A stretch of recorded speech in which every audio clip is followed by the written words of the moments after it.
তার কিছুক্ষণ পরে লাঠিসোঁটা নিয়ে একদল উচ্ছৃঙ্খল ব্যক্তি তালাটা ভেঙে ফেলে। তালা ভেঙে তাকে আবার মারার জন্য উদ্ধত হয় এবং কিছু মারধরও করে। এই মুহূর্তে আমি আবার ছুটে যাই।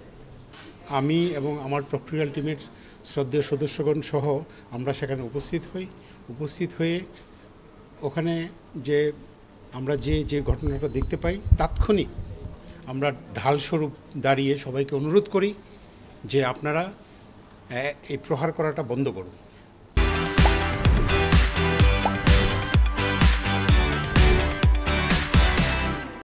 এবং আমাদের আহ্বানে, প্রক্টোরিয়াল টিমের আহ্বানে যারা ওখানে ছিলেন তাদেরকে আমরা নিবৃত করার জন্য অনুরোধ করার পর তারা নিবৃত হয়েছেন। এবং তাৎক্ষণিক সেখান থেকে আমরা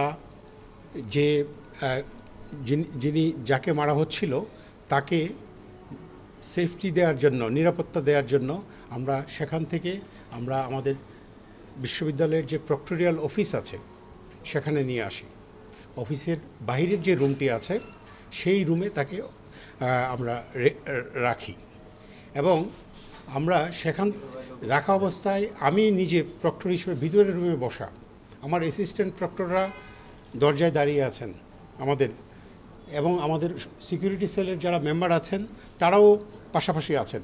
ঠিক এই অবস্থায় কিছুক্ষণ পর কয়েকজন বিক্ষুব্ধ ব্যক্তি তাদেরকে জোর করে সেখান থেকে বের করে নিয়ে যায়। আমাকে যখন অবহিত করা হয়, আমি তাৎক্ষণিক বের হয়ে আমি পাশে যে নিরাপত্তা যে অফিস আছে সেখানে যাই, আমি সেখানে তালাবদ্ধ করি যাতে যিনি মার খেয়েছেন তিনি যাতে আর মার না খান।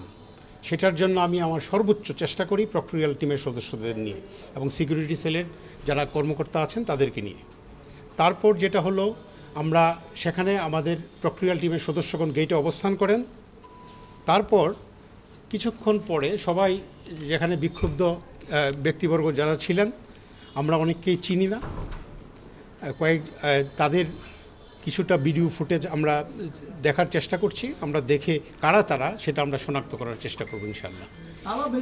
হ্যাঁ, বলছি। তারপর যেটা হলো, আমি আমার প্রক্টোরিয়াল অফিসে বসা, তার কিছুক্ষণ পরে লাঠিসোঁটা নিয়ে একদল উচ্ছৃঙ্খল ব্যক্তি তালাটা ভেঙে ফেলে। তালা ভেঙে তাকে আবার মারার জন্য উদ্ধত হয় এবং কিছু মারধরও করে। এই মুহূর্তে আমি আবার ছুটে যেয়ে বলি যে আমি জাহাঙ্গীরনগর বিশ্ববিদ্যালয়ের প্রক্টর, আমার সামনে তোমরা মারতে পারো না, তোমাদেরকে আইনের প্রতি শ্রদ্ধা দেখাতে হবে। এই কথাগুলো বলার পরে তারা আবার নিবৃত হয় এবং তার আগে আমি আশুলিয়া থানায় যোগাযোগ করি। আশুলিয়া থানার সম্মানিত অফিসার্স ইনচার্জ এবং এই রিজিয়নের যিনি এডিসি পুলিশ আছেন ওনাদের সাথে যোগাযোগ করা হয় এবং তাদেরকে আমি রিকোয়েস্ট করি আপনারা অনতিবিলম্বে জাহাঙ্গীরনগর বিশ্ববিদ্যালয়ের এই স্ট্যাটাস আপনারা পুলিশ প্রশাসনের সহায়তা কামনা করি।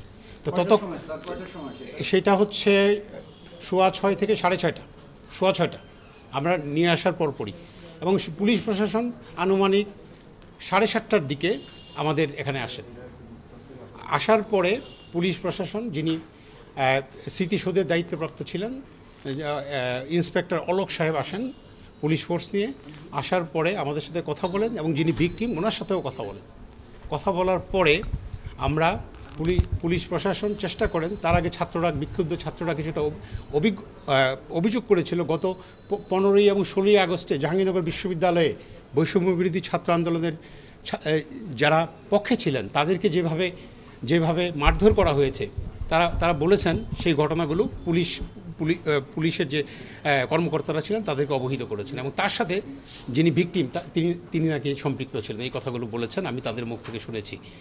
তারপরে অলোক সাহেব আনুমানিক 7:45 থেকে 8টার দিকে ওনাকে হাঁটিয়ে নিয়ে আমাদের সহকর্মীরা ছিলেন, আমি ঢাল হিসাবে, যাতে আমি বলেছি আমার সামনে, আমি প্রক্টর, আমার সামনে তোমরা কাউকে মারতে পারো না, আইন নিজের হাতে তুলে নেওয়া যাবে না, এই আহ্বানটুকু রেখেছি। এবং কেউ আমার কথার প্রতি শ্রদ্ধা দেখিয়েছে, কয়েকজন আবার উচ্ছৃঙ্খল আচরণও করেছে।